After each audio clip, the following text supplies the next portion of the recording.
And welcome to the Live Personal Development Call. It's great to be together and studying this wonderful book, The Success Principles with Jack Canfield. Tonight we'll be doing chapter 43 and 44.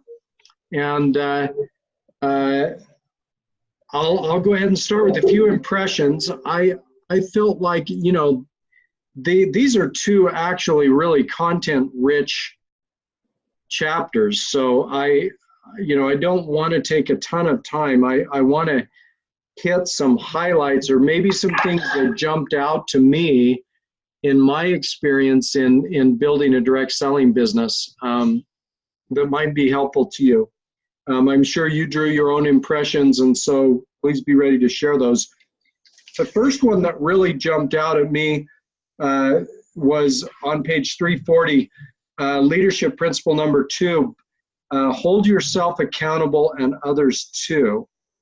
It says essential to your success in leading others is a commitment to taking 100% responsibility for your own actions and results.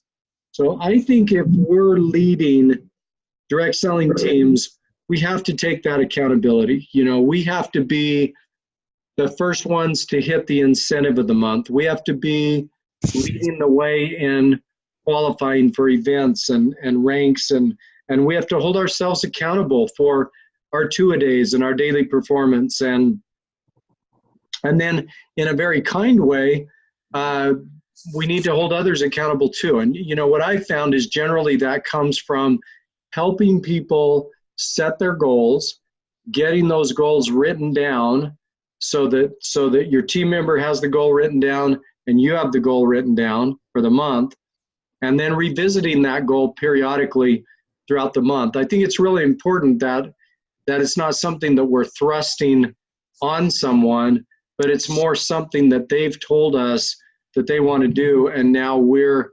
revisiting that as the month progresses. So I think that's a really powerful concept. Hold yourself accountable and others too. I loved behavior number 3 on page 342. Inspire your team with a clear, compelling, continuous vision. And one of the things that I wanted to, let me just read a paragraph here and then I'll make a couple of comments. To get your people's buy-in, you'll also need to articulate who your team will become as they learn and grow on the path to achieving your vision. Your team must be able to see themselves in the future as better, smarter, stronger, more valued, and more confident. Secondly, your belief in your vision must be unshakable. And one of the things I wrote down here is to build directors. And the reason that I say that is that I think sometimes being a leader is about elevating expectations as we share that vision. And I think as we lead teams, we need to elevate those expectations to, well, I'm going to be a director and I'm going to help other people be directors. That's a very clear purpose and vision of a team. And sometimes it's easy, I think, for people to get settled in, being a 1K or being a 3K and kind of maintaining that from month to month. And we need to elevate those expectations because building a 10K organization is really possible for most people. And I think that we just need to elevate that belief. And it's nice that we know that a clear vision for a director at 10K is our average income is $3,200 a month. So that's a very clear vision. It's something people can lock and load on. And sometimes what people want to hear is, they just want to hear that you believe that I believe that. But what are we doing here? Well, I'm going to director, and then I'm going to help other people go to director. Or if you're already at director, that you're going to you're going to be a director builder. So just an idea there. I love the section on 345 on coaching. The most useful skill for growing other leaders is coaching. Deep listening and skillful questioning can help others discover their own solutions to problems and opportunities. This is an area that I could really use to improve in. I loved his down at the bottom of 346 and the top of 347. What a wonderful series of questions for coaches as a great example. You know, and what really jumped out at me in that section is that being a great coach may not be about having all the right answers. It might be more about having the right questions. Because I really loved those 7 questions. What is a difficult or troubling situation you're dealing with? That's a great question to get somebody thinking about what's happening. How are you creating or allowing that to happen? Wow, you know, oftentimes we think we're just a victim, so that changes the tables, right? To what am I doing to create my situation? What are you pretending not to know? What is the payoff for keeping it like it is? Or maybe what's the penalty for keeping it like it is? What would you rather be experiencing? What actions would you take to create that? And by when will you take that action? Wonderful series of questions. Great way for us to be wonderful coaches. And then finally on this chapter, I loved the number 6, maintain an attitude of gratitude. Everyone needs to be acknowledged for what they do and who they are. I think this is one of the biggest things of leadership in any field, but excelling in particular is, recognizing people, acknowledging people for their accomplishments. I love this statistic that he shares. Numerous studies indicate that 80% of employees report that they are motivated to work harder when their employer shows appreciation for their work, while only 17% of the people feel they are appreciated enough by their boss. Now, I've seen some surveys that the Direct Selling Association has published that tell that one of the main reasons people love direct selling is because of the recognition aspect and because of the team aspect and because they feel appreciated and part of a team, and they never felt that during a normal job. So we need to make sure that we're doing that recognizing and having that attitude of gratitude. So these are a little bigger chapters. So let me pause there before going on to chapter 44 and gather any thoughts that you had.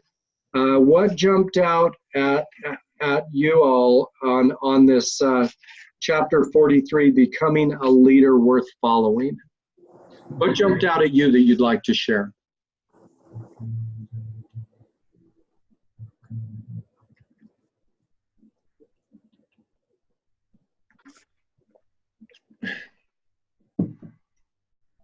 Anybody like to share?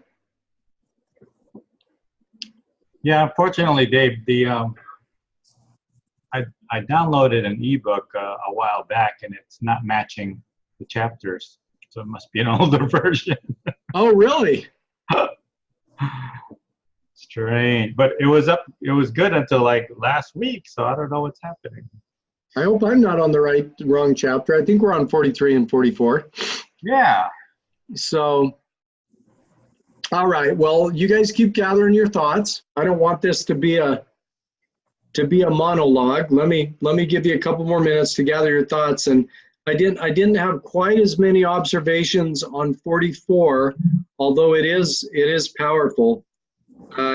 Basically, what 44 starts out talking about is to have mentors. Has a quote right there at the first: study anyone who's great and you'll find that they apprenticed to a master or several masters. I can tell you that everything that I have in the simple sharing system that we follow, I learned from other direct sellers. every single thing, whether it was my mentor, who was my enroller with the company that Mary and I built with, whether it was from GoPro, which is a wonderful book on direct selling, whether it was from top leaders of other companies that I've interacted with over the years. I don't know that there's a single Dave Taylor original idea in the simple sharing system. Everything I learned from other people who were, by the way, proven successful. I think that's the key. And the one thing, that he brings up there is that, basically what you want to do is ask someone who's already done it. You want to be taking your advice from someone who's been successful, who's already been there. I absolutely love this quote. Maybe the best quote for me of the whole 2 chapters, and it gets back to this whole idea of, elevating expectations, getting people to think about being director and things like that. Top of page 350, he says this: what mentors do more than anything, says famed speaker and best-selling author Les Brown, is help you see possibilities. In other words, mentors help you overcome possibility blindness. I absolutely love that.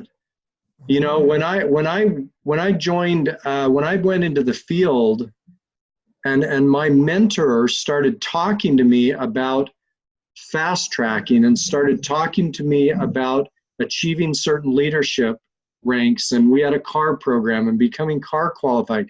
At first I thought, I don't really know if I can do that, and there was a lot of self-doubt.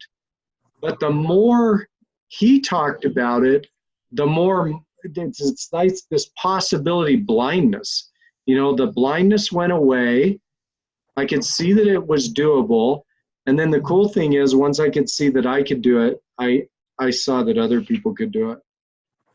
So I thought that was really cool in this chapter. And then one more thing that just had to jump out at all of us in this chapter, because we are in networking, is networking is all about relationships. And I love this little story that he tells. He says, speaking at a recent networking event, attended by more than 900 people, I started my presentation by asking the audience, how many of you came here today hoping to do a little business, maybe even make a sale? And he says the vast majority of the people raised their hands. Okay, 900 people. Then I ask, how many of you are here today hoping to buy something? Nobody raised their hand, not a single person. So there's the disconnect. If you're attending a networking event hoping to sell something, you might be dreaming. And he says, don't confuse direct selling with networking. Effective networking is all about building relationships. Mm-hmm. And then he says, so why go?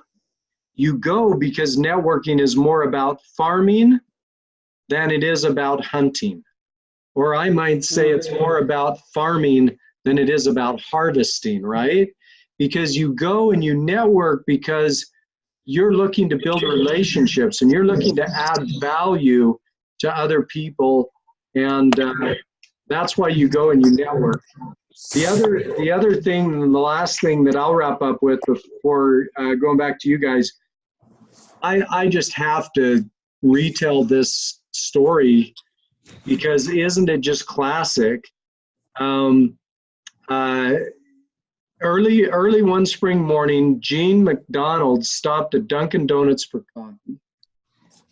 And the line was long, and the woman in front of her said, man, with this kind of traffic, I should own one of these stores. So Jean started up a conversation with that woman and said, I'm an entrepreneur who help women look good and feel good about themselves. I'm with a company called Mary Kay Cosmetics. The woman in the line told her, Well, I'm with a Girl Scout troop, and I was looking for someone to come and talk to the girls about skincare. So Jean took down her number, but it didn't stop there. The woman behind her in the Dunkin' Donut line was a nurse and said, well, I have to wash my hands all the time. I need something that would be good for my hands. Do you have anything that would be good for that? And could you come to the office and talk about it? So Jean got her contact information. Well, it didn't stop there. The man behind the lady who was a nurse said that his sister loved Mary Kay products, but she had lost her rep. So Jean goes home. She follows up with the 3 people. She goes to the Girl Scout leaders event and pampers 12 girls and their moms, and the Girl Scout leader becomes a member of her team. Okay? She goes to the nurse's office, and she helps the lady there, and all the nurses and the doctors started using the products. And then it turns out that the guy in the back of the line whose sister had lost the Mary Kay rep, turns out that he was connected to morticians, and some of the Mary Kay products made dead people's skin look good. So as a result of this interaction in line with 3 different people, this team of Jean McDonald's became highly networked in the Girl Scout network, highly networked in the nursing and medical community, and highly networked with, go figure, morticians. And guess what? Jean earned her first pink Cadillac. Okay? So isn't that cool? Because, you hear people talk about, getting tapped out and not having enough names or running out of warm market. You know what? If you're out and about and you're interacting with people and you're showing an interest in people and you're learning about them and you're just talking and exchanging information, not necessarily trying to sell something, but just learning about things, those kind of things happen, don't they? We all know that. I noticed Moana. Hi, Moana. Thanks for joining us. I know Moana is super good at this and is really good at networking when she's out and about. I do want to share one more thought with you on that vein, and this was something that my mentor taught me to do, and it's called the 2-step.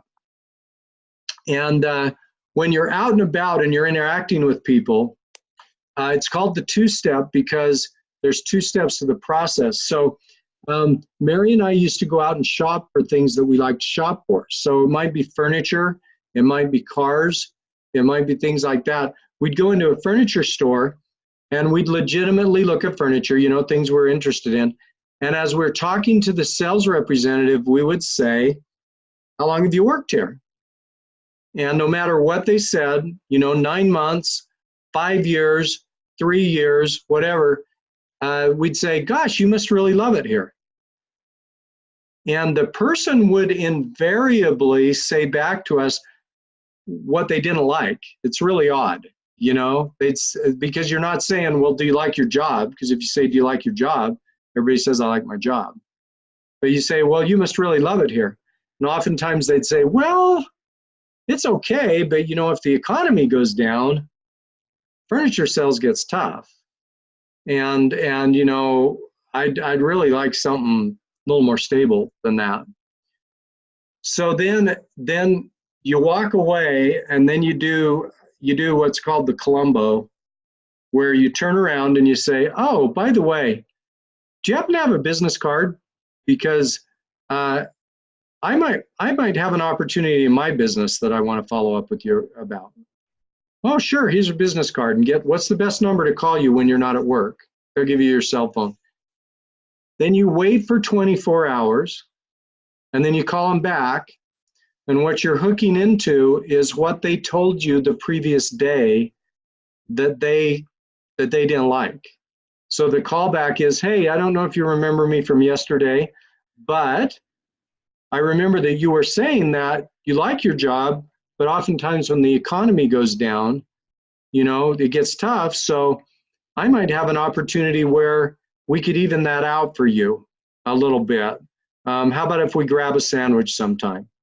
And so that's kind of like this Dunkin' Donuts line, we call it the two-step. And that can be a networking way when you're out and you're shopping and things like that. So guys, I'm going to come back to you now again. And what was it that jumped out to you in these chapters, or what do you want to say to just build on what we talked about so far? Jump in. This is a quiet group tonight, I have to say. Maybe I need to put on my glasses and my beard and mustache again. Hey, Dave. Yeah, I just wanted to say it's really a change in intent, right? So it's just a matter of just talking to people about anything and everything. And you don't know what things may come up. You may have an opportunity to help them out there. You may not. And it's just, making that extra effort. Normally when I stand in line, I don't talk to people. I'm a black and white kind of guy, and then I just go. But that has changed over, since I started doing Live, of course, and just started talking to people about all kinds of stuff, and it became natural. Yeah. So yeah, those things, just saying hi, or where you've been, if you haven't seen somebody, or make a comment about their clothing, or whatever it says on the shirt or tattoo or whatever it is just making a conversation and getting used to that. And then you never know from there. I mean, there's several conversations where I had where it led to things like that. It didn't pan out, but maybe it was timing. But I got their number, and then I talked to them on the phone, and then moving on. So we have to do that consistently. Yeah, as you said, Moana is always good at that. So. Yeah, and regardless, Ollie, of whether it works out, quote unquote, right then or not, that's another person in your network. And that's a person that you can check in from time to time, right? And see what's going on in their life and what you can do to help them out. And maybe there's something they can do to help you out, in your life as well. We'll all wind up being connected in those situations. Hello, Moana. Hi guys, I was like cleaning my house and doing stuff, and I looked up because it's like super bright here right now, and it was 7:15. I'm like, oh my gosh, my call. So anyways, I'm glad I'm not the only one. I did that last week. I want to say your get up today was the best, the highlight of magic of my day, Dave. What? I just love you. Wasn't that terrible? No. See, that's why people want to follow you and play with you, Dave. That's leadership to me, because I can't take it that serious. And when you're like, this is a serious thing, and you have this thing on your face, it's like the cartoon in the first chapter of this week. While your level of experience is less than ideal, we value your fresh perspective. It's a little baby with a pacifier in its mouth. Listen, people don't want to be sold to. And I mean, I had two maintenance guys come into my apartment today. One's from Cuba, and he was talking about Hawaii and this and that, and why am I here, and yada, yada, yada. And before they were done with doing what they were doing, I said, I have a present for you two, because I really don't let a lot of people into my world, in my space. And I thank you for doing a beautiful job so quickly, et cetera, et cetera. And I said, our formulator speaks your language. He's amazing. And this is a gift for you, heart, because it's like 85 degrees here. It changed from like 60 yesterday to 8. I mean, it's just the weirdest weather. So everybody thinks I'm just good at it. Listen, believe it or not, I have a very introverted side to me. I do. And people just, I put it out there because I have fun. I have no attachments anymore, Ollie. That's been a huge one for me. Yeah. You have no idea how much stuff has not panned out. I mean, you can look at my front line and you laugh, like, there's, so there's no judgment to it, because I could really berate myself for not being a good leader. My own family, I don't have any influence, but that tells me something about my relationships too. So it's a work in progress, and new perspectives every day. And someone said, oh, I don't like doing the hustle. And I said, look, change that mindset. You got to shift that in your head. Is this a hustle, or did it help you? This saved my life, and Dave's saving our lives financially with the company. I mean, we got paid today, and I'm just like tears down my eyeballs because that cycling program is nuts fabulous. Yeah, So, Moana, I want to just recognize a couple of things that you said, because as you're interacting with people, to me, when you use the word detach, what it means is that you don't really have an expectation that first interaction is quote unquote going somewhere. Basically, what you're doing is you're interested in people, and you're just showing your interest in them and in learning about them. And you know what? That's how you start to build relationships. And those relationships, you know what? Sometimes they turn out great, and sometimes they don't. But it's relationship building. When you were a teenager and you went to a dance, you didn't hit it off with everybody at the dance either. And so, Yeah. And, just my last 2 points on the whole thing is, the reality is you all are my favorite people. And I didn't know you. One of my teammates said to me, well, I'm getting my market a little bit bigger, or my stuff. I said to people today, everyone's a potential. Debbie was a stranger. Cheryl was a stranger. Lulu was a stranger. I mean, these people, I did not know them. Yeah. Yeah. So, awesome. So anyways, I'm so happy that I remembered. I apologize. I'm cleaning house, doing actual spring cleaning. So. Yeah. Well, guys, anybody else want to add anything before we wrap up? Okay, well, these 2 chapters, these 2 chapters are worth reading or rereading, guys. These are 2 big chapters in terms of really being an effective team builder, an effective leader. I highly recommend these 2 chapters. So, thanks for joining us. Spread the word on this call. The personal development is so important.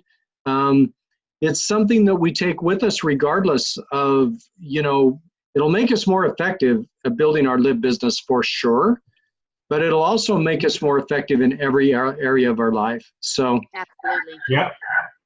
Thanks, everybody. Have a great evening. Great to see you all. Thank you. Bye-bye. Well